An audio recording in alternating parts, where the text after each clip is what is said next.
जय Hind gentleman and lady. सबसे पहले मैं आपको एक छोटी सी तरीके से आपको विस्तार में बताऊंगा कि ये अग्निपथ स्कीम कब, क्यों, कैसे, आज किस स्टेज के ऊपर पहुंची है।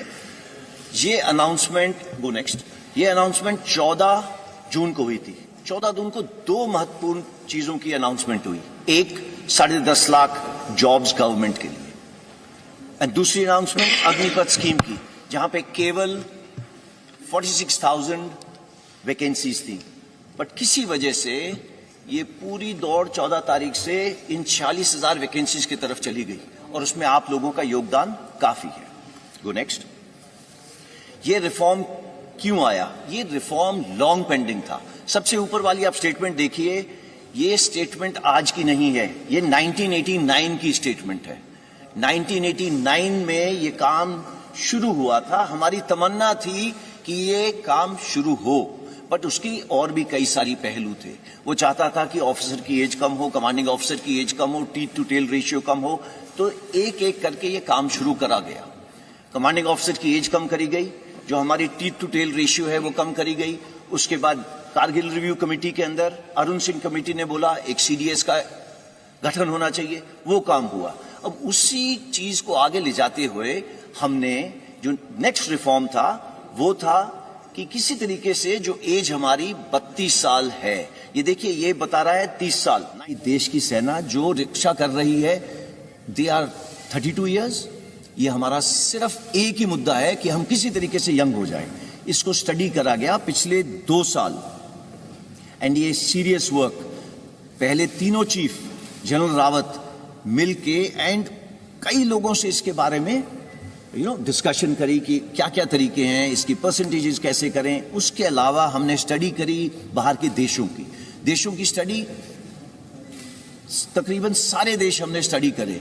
सब देशों के अंदर देखा गया उम्र 26, 27, 28। नंबर 2, भर्ती होने के तरीके कितने किस्म के हैं? कम से कम 3 से 4 तरीके हैं भर्ती होने के लिए। एंड सबके अंदर जब वो बाहर निकलना चाहते हैं वो जा सकते हैं। कितने साल में जा सकते हैं? 2 साल, 3 साल, 4 साल। सो मल्टीपल एंट्री एवेन्यूज हैं, मल्टीपल एग्जिट एवेन्यूज हैं। एंड वो बाहर जाके क्या कर रहे हैं? वही चुनौतियां हैं जो हमारे नौजवानों को चुनौतियां हैं बाहर जाने की। इसके बारे में मैं आपको बात करूंगा। देखिए हमें चाहिए क्या? यूथ हम सबको मालूम है वो रिस्क ज्यादा लेता है, उसके अंदर जुनून ज्यादा है, जज्बा ज्यादा है। इस जुनून जज्बा को कैप्चर करना जरूरी है, बट ये जुनून जज्बे के साथ में हमें होश की भी जरूरत है। जिसको नेक्स्ट ना देखिए, आज जो करंट सिपाही से जो उसके ऊपर होदेदार है, आप सिपाही का जो है वो आप उसको जोश का कंपोनेंट मानिए, और जो 1.28 का कंपोनेंट है एनसीओ से ऊपर, मतलब नायक, हवलदार, नायब सूबेदार, हमारे जैसे होदेदार, वो सब मिला के 1.28 है। हम चाहते थे कि ये यूथफुल प्रोफाइल आने से जो जोश और होश का कंपोनेंट है ये तकरीबन बराबर हो जाए। एंड इससे होगा क्या? Ideal mix, youthfulness and experience का। अगेन गोइंग बैक, जोश और होश का एक्सपीरियंस तकरीबन बराबर हो जाएगा। गो नेक्स्ट। सी, आज देश के अंदर आपको मालूम है कि फौज की कितनी रिटायरमेंट्स हैं, ये आप सबको मालूम है। फौज के अंदर, आर्मी के अंदर तकरीबन 45,000 से 60,000, नेवी के अंदर तकरीबन 2,500 से 3,500, एयरफोर्स के अंदर सिमिलर नंबर, वो सिर्फ 5,000 हो जाता है। हाउएवर, जो आपको पता होना चाहिए, ये नंबर्स हैं जो हमारे प्रीमेच्योर रिटायरमेंट ले रहे हैं। प्रीमेच्योर रिटायरमेंट का मतलब क्या है? प्रीमेच्योर रिटायरमेंट का मतलब ये है कि अगर मैंने इस फौज के अंदर 25 साल, 30 साल, मैं अभी 59 ईयर्स का हो गया हूं, 60 में मैंने रिटायर करना है, वो मेरी पूरी एज सर्विस की है। बट इतने तादाद में लोग हैं। इंडियन आर्मी में तकरीबन 14,000, इंडियन नेवी में तकरीबन 3,000, एयरफोर्स में तकरीबन 500 से 600। ये लोग आज भी बाहर जा रहे हैं। इनकी उम्र क्या है? 35, 36, 38, ऐसी उम्र है। ये लोग सब जा रहे हैं। आज तक हमने किसी ने भी कोशिश नहीं की बोलने की, ब्रदर ये बाहर जाके क्या काम कर रहे हैं? ओके, एंड आप इन तीनों को ऐड करो, ये 15,000, 16,000 तो वैसे ही बन गए। जब हम लोग बात कर रहे हैं 40-46 हज़ार की 4.5 साल के बाद, तो आप इसको थोड़ा सा अपने दिमाग में रखना, इसके बारे में दोबारा चर्चा करेंगे। Go next. See coming before मैं पे एंड अलाउंसेस पे आता हूं, उससे पहले मैं बात करता हूं ट्रेनिंग की। सी आज का युवक हमारे से अच्छा है, हमारे से पहले वाला युवक, करेक्शन, हमारे से भूतपूर्व सैनिक हमसे खराब नहीं थे, बट हमारी खुराक ज़्यादा अच्छी है, उनकी खुराक हमारे से कम थी। आगे आने वाला जो यूरोप है उसकी खुराक भी अच्छी है, उसकी पढ़ाई भी अच्छी है, वो एक टेक्नोलॉजी के साथ अडेप्ट है, वो पैदा हुआ है मोबाइल फ़ोन के साथ, उसको पता है मोबाइल फ़ोन का क्या है। और तो वो कल को जो ड्रोन वॉरफेयर हो, जो आप आज देख रहे हैं टीवी के ऊपर, एक टैंक चल रहा है, टैंक को टैंक नहीं लड़ रहा, टैंक को एक ड्रोन लड़ रहा है। तो आगे आने वाली जो लड़ाई है वो अलग किस्म की होगी, टेक्नोलॉजिकली सैवी होगी। अगर वो टेक्नोलॉजिकली सैवी होगी तो उसके लिए अलग किस्म के लोग चाहिए, और वो कौन सा किस्म है? हमारा यूथ, भारत का नौजवान। ये भारत का नौजवान क्योंकि टेक्नोलॉजी के अडेप्ट है, वो पैदा हुआ है एक ये मोबाइल के साथ खेलता हुआ, कंप्यूटर के साथ खेलता हुआ, और वो आता कहाँ से है? गांव से। हमारी इनटेक 70% विलेज से। नाउ अगर हमारी विलेज से 70% इनटेक है, तो हमारे को जो सॉल्यूशंस बनानी है उनको मद्देनजर रख के बनानी है, ना कि जो अर्बन एरिया के लोग हैं। सो अगर इन 70% को देखा जाए तो वो कहाँ से आ रहे हैं? गांव से। उसके पास है क्या वहाँ पे? खेत या कोई छोटा मोटा व्यवसाय। वो उसकी क्लास या उम्र कितनी होगी? वो पढ़ा होगा तकरीबन 17.5 साल की उम्र होगी, और पढ़ा होगा 10वीं साल। मेजर इनटेक, ये जो 70% बोल रहा हूँ, ये सारी इनटेक हमारी उस किस्म की है जो सोल्जर आपके लिए जाके आगे देश की रक्षा करता है, वो सोल्जर है, 10वीं क्लास पास है। 12वीं क्लास के हम ले सकते थे, बट सी हमारा काम थोड़ा जोखिम का है। एंड आप देखते हैं जब भी युद्ध हुए हैं कितनी, चाहे ऑप पवन हो, उसके बाद ऑप पराक्रम हो, चाहे कारगिल वॉर हो, चाहे गलवान हो, आपकी भी आंखें भर जाती होंगी और आपका दिल पिघल जाता होगा जब आप देखते हैं बॉडीज नीचे आते हुए। तो ये काम थोड़ा अलग किस्म का है। तो आप इस काम को मद्देनजर रखते हुए हमने देखा कि इसकी उम्र 17.5 एक एंड पे, दूसरे एंड पे 21, इसमें कोई तब्दीली नहीं है। ये पहले भी वही थी और आज भी वही है, तो इन दोनों में कोई तब्दीली नहीं है। उसके अलावा हमने पिछले सालों में क्या करा है? अपना फ्लैब कट करा है। फ्लैब का मतलब देखो, टीथ टू टेल रेशियो की बात होती है, टेल कम करी है और कम होगी आगे आने वाले टाइम में। दूसरी जॉइंटनेस बढ़ी है। कुछ सालों पहले आईडीएस हेडक्वार्टर नहीं होता था, वो बना है। तो इस तरीके की जो बीच बीच में चेंजेस हैं वो सब करी जा रही हैं। उसके अलावा नेक्स्ट चीज ये है कि अगले 4 से 5 साल में हमारी इनटेक 50,000 से 60,000 होगी। इसको ब्लैंक कर दें, 50,000 से 60,000 होगी। ओके, 50,000 60,000 के बाद क्या होगा? ये इनटेक 90,000 से लेके 1.25 लाख होगी। सो इट इज नॉट 46,000। ये हमने क्यों करा है? इसलिए करा है स्टार्ट स्मॉल, स्टार्ट मीडियम। क्यों? सो दैट हमें भी इस स्कीम को चलाने के बाद सीखने को मिले कि इसमें दिक्कतें क्या हैं। हमें इंफ्रास्ट्रक्चर जो है ट्रेनिंग के लिए उसको बढ़ाना पड़ेगा। वो बढ़ाने के लिए बटन दबा के तो होगा नहीं, उसके टेंडर जाएंगे, उसका ये होगा वो होगा, उसको 3-4 साल लगेंगे। सो दैट हम अपनी ट्रेनिंग कैपेसिटीज जो फौज की तकरीबन 60,000 के करीब है, उसको बिल्डअप करके इस पॉपुलेशन को लेने के लिए जो 1.25 लाख होगी, इसके लिए तैयार हो। नाउ वाई 4 years, जो सब चीज़ों का मुद्दा है। 17.5 साल 21 साल मैंने आपको बताया, उसके अंदर चेंज क्यों करा गया? इसलिए चेंज करा गया कि पिछले 2 साल के लिए कोविड की वजह से भर्ती बंद थी। भर्ती क्यों बंद थी? बिकॉज हम नहीं चाहते थे सारे एक जवान जिस तरीके से हम लोग एकत्रित हैं एक जगह के ऊपर करे जाए। तो हमने देखा कि इतनी सालों से हम इसकी स्टडी करते जा रहे हैं, अभी हमें एक मौका मिला है to make a change without pain. तो अगर ये चेंज विदाउट पेन हमने करना था, इससे अच्छा मौका नहीं था करने का। इस पे स्टडीज चल रही थी, मैंने आपको बताया, Kargil review committee, group of ministers report, ये सब स्टडी करते जा रहे थे, बट हमें मौका नहीं मिल रहा था कि ये कब करा जाए, because it was a transformative reform. हमें जरूरत थी, आज नहीं 30 साल से जरूरत थी इस एज को कम करने की। इसका इंपैक्ट क्या होगा? Go next. पहले मैं आपको पे अलाउंसेस का बता देता हूं।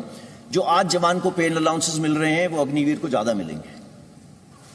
ओके, इसका please don't take him cost to company वगैरह जैसे वर्ड, देयर इज नथिंग। फौज की नौकरी एक जज्बा है, इसको आप पे से नहीं तोल सकते। हाउएवर, जो ये आपके सामने दर्शाया गया है, ये सबसे पहले जो 17 लाख के करीब है, ये उसकी पे है। एक सेवानिधि पैकेज है जिसके अंदर उसका योगदान 5 लाख है, गवर्नमेंट अपनी तरफ से 5 लाख डालेगी, इन दोनों के ऊपर जो इंटरेस्ट दिया जाएगा वो तकरीबन 1.5 लाख होगा। सो टोटल पे उसको 4 लाख तकरीबन इतनी मिलेगी। इसका मतलब ये नहीं है कि वो हमारे बराबरी की रिस्क एंड अलाउंस नहीं लेगा, उसके जितने भी अलाउंसेस हैं सेम रहेंगे। अगर वो मेरे साथ सियाचिन में बैठा है, he'll get the same allowance। अगर वो मेरे साथ राजस्थान में बैठा है तो उसको सेम अलाउंस मिलेगा। अगर वो मध्य प्रदेश में बैठा है, मुझे भी नहीं मिल रहा, उसको भी नहीं मिल रहा। So it is equated, there is no differentiation. वो साथ वाले बिस्तरे पे सो रहा होगा, वो वही कपड़े पहन रहा होगा जो मैं पहन रहा हूँ, वो मेरे साथ लंगर में बैठ के खाना खा रहा होगा।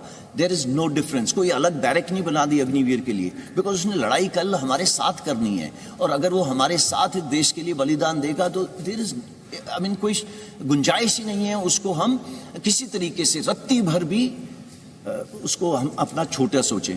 नहीं, इसमें ऐसा कुछ नहीं है। मैंने बैंक लोन यहाँ पे इसलिए डाला है बिकॉज ये बार बार आ रहा है कि भैया 4 साल के बाद क्या, तो 4 साल के बाद क्या, मैं इसके बाद आपको बताता हूँ। गो नेक्स्ट। सी, सेवानिधि पैकेज थोड़ा और विस्तार से जैसे कि मैंने आपको पहले बताया 11.71 मैंने आपको पहले बता दिया है। सिर्फ एक ही चीज इसमें एक्स्ट्रा है कि इनकम टैक्स फ्री है। हाउएवर, देश की सेवा करने के लिए जो सर्वोच्च बलिदान देगा उसकी इंश्योरेंस कवर नॉन कॉन्ट्रीब्यूटरी है। आज पूरे देश में मैं भी कंट्रीब्यूशन देता हूं, जो बाहर जवान खड़ा हुआ है वो भी कंट्रीब्यूशन देता है। सिर्फ एक इंसान है अग्निवीर जो आगे आने वाले टाइम पे कंट्रीब्यूशन नहीं देगा, और उसको तकरीबन 1 करोड़ का इंश्योरेंस मिलेगी अगर उसने अपने देश के लिए किसी वजह से बलिदान दिया। तो मैं आपको ये बताना चाहता हूँ, इसी तरीके से उसको हमारे से भिन्न नहीं रखा है। इसके अलावा जो डिसेबिलिटी, अगर किसी कारण मैं ये टाइगर हिल की तरफ दौड़ रहा हूँ या कुछ हो रहा हूँ, मेरे कुछ गोली लग गई एक्सेट्रा, सेम प्रोविजन, जो मेरी प्रोविजन है वही उसकी प्रोविजन है। देयर इज नो फर्क for an Agniveer. Go next. Now coming what after 4 years, जिसकी वजह से आई एम श्योर आप यहाँ पे इकट्ठे हुए हैं। देखिए, पहले हमको ये समझना है, ये 17.5 साल से 21 साल, जो पहली साल के लिए 2 साल बढ़ाया गया तो 23 साल, ये निकलेगा कौन सी उम्र में? इसकी कम से कम उम्र होगी 21 साल, ज़्यादा से ज़्यादा 25 साल।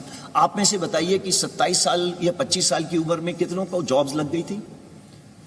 आपको इसका आंसर देने की जरूरत नहीं है, बट आपको मालूम है कि 25 साल के अंदर आपकी जॉब कहाँ थी, कहाँ नहीं थी। कमिंग बैक, आप 10वीं क्लास पास हैं जब आप हमारे साथ आए, 70% से लेके 60% तक 10वीं क्लास पास होंगे। क्या प्रावधान करा गया है कि आपको 12वीं क्लास सर्टिफिकेट दिया जाएगा। इसका मतलब ये नहीं है कि आप मेरी तरह यहाँ पे क्लासरूम में बैठेंगे, ऐसे नहीं है। आजकल स्किल इंडिया, फिट इंडिया, ये सब प्रावधान है। पूरे फौज के अंदर आज जैसे 14 लाख सैनिक हैं, ये 14 लाख सैनिक आपको 1 घंटे में आप बोलें तो आपका 5 किलो वजन घटा सकते हैं। आप अगर बोले 1 महीने में 6 किलो घटाना है, वो घटा सकते हैं। ये उनकी स्किल है। आप लोग सब जा रहे हैं, फीस दे रहे हैं एक क्या कहते हैं जिम के अंदर, ये उसको अपने आप इनग्रेन होती है। ये हम रोज करते हैं। There is nothing called a Saturday Sunday, ये उस बेचारे के लिए वो नहीं है। तो वो सब जगह ये कर रहा है। तो ये स्टार्ट पॉइंट है उसका, उसको फिट रखना हमारा काम है, बिकॉज उसका काम जो अल्टीमेटली उसको प्रोड्यूस करना है फौज की और देश की रक्षा के लिए, ये चाहिए उसके लिए। साथ साथ में लॉजिस्टिक्स, आपने आज नाम सुना अमेजॉन, फ्लिपकार्ट एक्सेट्रा का, ये हमारी फौज में जिस दिन से हम खड़े हुए हैं उस दिन से है। सिर्फ हम पैकेट के अलावा बम लेके चलते हैं जो देश के भीतर से चलता है और finally across the border deliver होता है। ये कैसे होता है? It is very complex, it is very complex, और ये जवान सीखता है और करता है। और अगर आप सोच रहे हैं कि ये 10 साल में सीख रहा है, आई एम वेरी सॉरी, ये 10 साल में नहीं सीखता। अगर वो 1 साल में नहीं सीखेगा, उसको कुछ देर की 6-7 महीने ट्रेनिंग, फिर वो ऑन द जॉब ट्रेनिंग करता है हमारे साथ, and is ready for it. Now coming to electronics, all equipment, चाहे वो शिपिंग हो, चाहे वो हवाई जहाज हो, चाहे वो टैंक हो, वो मर्सिडीज या मारुति कार से बहुत सोफिस्टिकेटेड है। तो ये एक ऐसे इक्विपमेंट हैंडल कर रहा है जो जो नो कंटेम्प्रेरी है, इट इज नॉट जो हम रोज चीजों के साथ छेड़ रहे हैं। मैं बात ही नहीं कर रहा रडार मिसाइल सिस्टम्स वगैरह की, बिकॉज आप सबको पता है ये होगा। उसके बाद उसको डिग्री दी जा रही है जो चौथे पॉइंट पे लिखा हुआ है। तो स्टार्टिंग फ्रॉम द बिगिनिंग, जब ये मतलब युवक 25 साल का बाहर आएगा, ये स्किल तो होगा ही होगा। सबसे जरूरी स्किल एक इंसान को चाहिए discipline. He will be ready with the discipline. आप किसी इंडस्ट्रियलिस्ट से पूछ लीजिए भाई तेरे को क्या चाहिए, बोले यार डिसिप्लिन हो गया मेरा, 60% जॉब इज ओवर, मैं उसको ब्रिजिंग कोर्स करके दूंगा, कुछ ट्रेनिंग करके दूंगा सो दैट वो मेरे काम आ सके। ये सब करेंगे। बट ऐसा है 14 तारीख को ये स्कीम लॉन्च हो और अगर हम सोचें कि 18-19 को पेपर के ऊपर लिख के दे दिया जाए कि इतने परसेंट नहीं, बिकॉज हमने ये स्कीम लोगों के साथ शेयर नहीं करी थी, सिर्फ उनको बताया था कि आप अपनी तैयारी कर लो और तैयार रहना। तो इसी तरीके से ये सब ने प्रावधान करें। सबसे पहले 15 तारीख को सुबह मिनिस्ट्री ऑफ होम अफेयर्स ने बोला कि हम रिजर्वेशन करेंगे। उन्होंने ये नहीं बोला कितनी परसेंटेज करेंगे, उन्होंने बोला प्रेफरेंस देंगे सीएपीएफ में।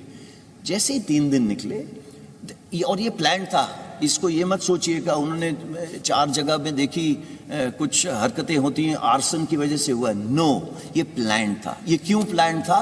बिकॉज मालूम था कि ये 75% जो युवक हैं इतनी देर फौज, 4 साल फौज के रहने के बाद ये देश में वापस जाएंगे, ये देश की ताकत है।